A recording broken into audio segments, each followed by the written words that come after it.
He has been a minister for sports before. He knows how these things work. Honorable Minister Former, you're welcome to Eyewitness News. Thank you very much, Morosanda. How are you? I'm doing well, thank you.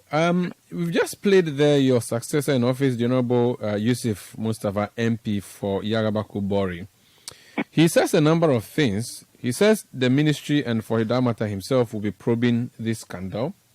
But he says that the Norwegian embassy was not prudent, and so he cannot take responsibility for what happened.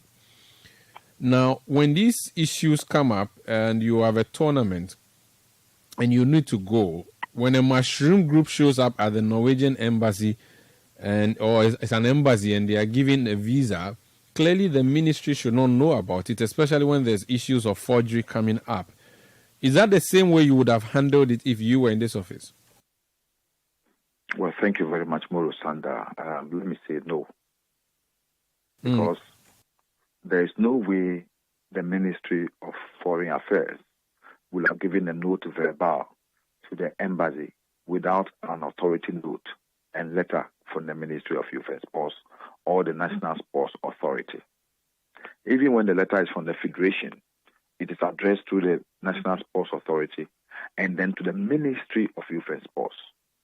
So the Ministry of Youth and Sports are the one who will collaborate with the Ministry of Foreign Affairs for a note verbal to be put on the request and then transmitted to the Ministry of Foreign Affairs, and that will also be transmitted and forwarded to the embassy before visas are issued. But in this case, an allegation of forgery has been made where the letterhead was forged, the signature was forged. It's only possible that the note verbal was also forged. Clearly, the embassy that issues these visas should have done a little more thorough job, don't you think? Well, the embassy cannot be blamed. Morosanda, what do you expect? We are talking about a regime under which we've seen situations where people were virtually made athletes, journalists and reporters when they are not during the Australia Olympic Commonwealth Games. You all know what happened, the Commonwealth visa scandal.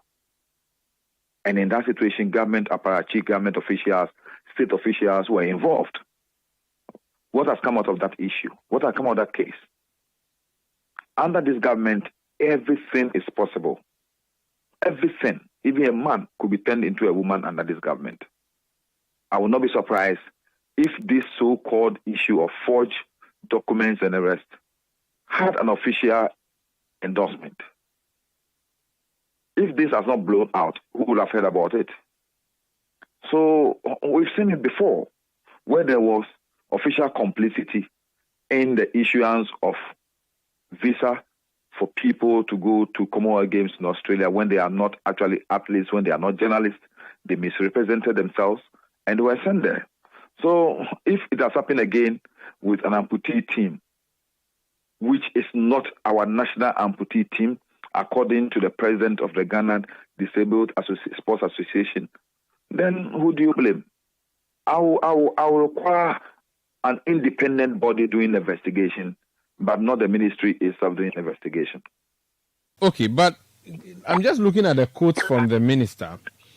He said that the ministry would have expected that the embassy would contact them to check if these people are genuine or not. If this did not happen, again, I'm just wondering why we should put the blame on the ministry.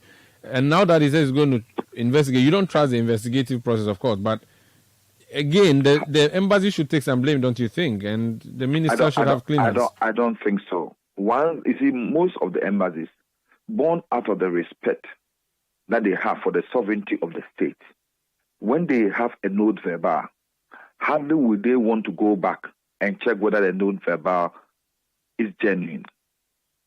Most of the time they don't, because it is out of respect for the state seal that is on that letter. Because in their jurisdiction, they don't think anybody could have access to a state seal like that. So if there's a note verbal with a state seal on it, hardly would they want to think that that is a forged letter. So we must trace the source of that forged document. You can't blame the embassy. It is the Ministry of Youth and Sports and the National Sports Authority, who should first be sure and authenticate that the list of people that have been sent to their office for the note verbal to be written are genuine, are people who are representative of the particular federation that they say they are going to represent. What stopped that ministry or that official at the ministry who forwarded the letter to the Ministry of Youth, Minister of Foreign Affairs for a note verbal from calling the president of the federation to ask, the general secretary of the president of the federation to ask first before issuing that letter to the Ministry of Foreign Affairs? And what stopped the Minister of Foreign Affairs person who issued a note verbal from calling the Minister of Youth and Sports or the Chief Director of the National Sports Authority to find out whether these persons who have applied to be given a note verbal were truly a representation of the country? Why do you blame the Foreign Office, who don't know our players?